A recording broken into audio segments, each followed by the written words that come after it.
नमस्कार, आदाब दोस्तों, हिंद वॉइस में आपका स्वागत है। मैं हूं विक्राम। बात करते हैं नोटबंदी की। नोटबंदी जब हुई थी तब क्या क्या वादे हुए थे, आपने एक झलक तो देखी कि 50 दिन दे दीजिए मुझे, अगर मेरा कोई गलत इरादा हो, मैंने कुछ गलत किया हो तो फिर मुझे बीच चौराहे पे जो भी आप सज़ा देंगे वो मंजूर होगी।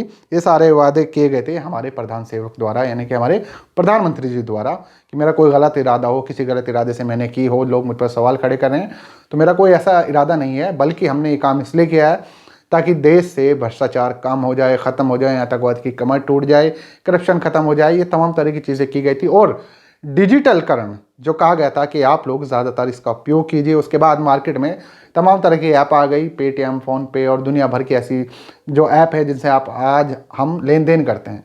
लेकिन क्या आपको पता है कि जिस वक्त नोटबंदी हुई उस वक्त मार्केट में तकरीबन 17.97 लाख करोड़ रुपए था। जो नकदी थी वो जनता के पास थी। और आज के समय में अगर मैं बात करूं 6 साल बाद, तो इसमें जो वृद्धि हुई है, यानी कि जनता के पास जो ज़्यादा पैसा है उसमें 239% की वृद्धि हुई है।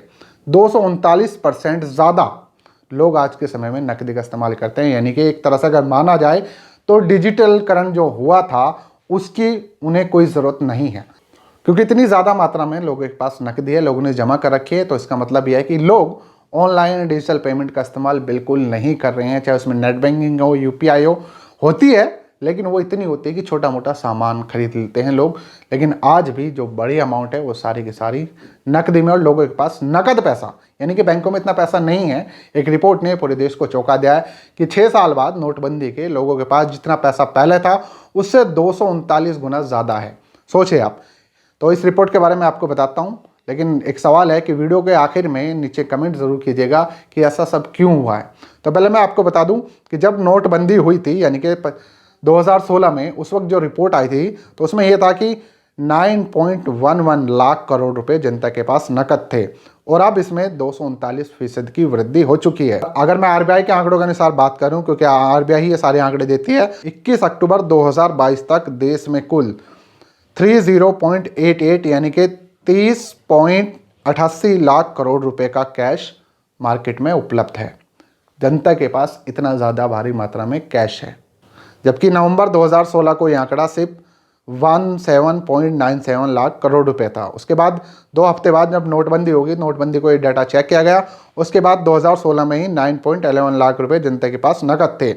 यानी कि महज 2 हफ्ते में ही जब पैसा मार्केट में आया तो लोगों ने निकाल कर बैंकों से अपने पास जमा कर लिया था। यानी कि उसके बाद, उससे पहले लोगों के पास पैसा नकद होता था, लोग बैंकों में रखते थे। लेकिन जैसे ही नोटबंदी होती है, लोगों को पता नहीं क्या हुआ, विश्वास शायद उनका डगमगा गया। और अब जब ये आंकड़े आते हैं 6 साल बाद, तो इसमें देखिए आप कि नकद ही नकद है सबके पास में, कोई डिजिटल पेमेंट कर ही नहीं रहा। अब दुकानदार पर जाते हैं, मोस्टली वो पहले कहते हैं कि भाई कैश दे दीजिए, आपके पास ऑप्शन नहीं है, पैसे नहीं है, तो अब जाकर आप उसे कहते हैं। कुछ दुकानदार तो ऐसे तो मना ही कर देते हैं बेचारे। इस पर हम एक ग्राउंड रिपोर्ट ज़रूर करेंगे, लोगों से बात करेंगे कि ऐसा क्यों है भाई, आप लोग नकद को ज़्यादा तरजीह क्यों देते हैं, क्यों तवज्जो दे रहे हैं इनको। तो इस पर हम बात करेंगे। लेकिन ये आंकड़े चौंकाने वाले हैं। इससे ये पता चलता है कि कहीं ना कहीं लोगों का विश्वास डगमगाया है। लोग जो हैं वो ऑनलाइन पेमेंट नहीं करते हैं। क्या इसमें साइबर क्राइम जो होते हैं उसकी वजह है, या फिर कुछ और वजह है? क्या बैंक जाना पसंद नहीं करते हैं, या फिर सिर्फ नकद दिया, यही एक वजह है। लोग अपने पास पैसा रखना चाहते हैं। इसके बहुत सारी वजह हो सकती हैं। लोगों के पास जाएंगे, उनसे सवाल जवाब करेंगे। लेकिन इस रिपोर्ट ने चौंकाया है कि आज के समय में 30 लाख करोड़ से भी ज़्यादा पैसा नकद लोगों के पास है, जबकि नोटबंदी तक ही एक आंकड़ा सिर्फ 17 लाख का था।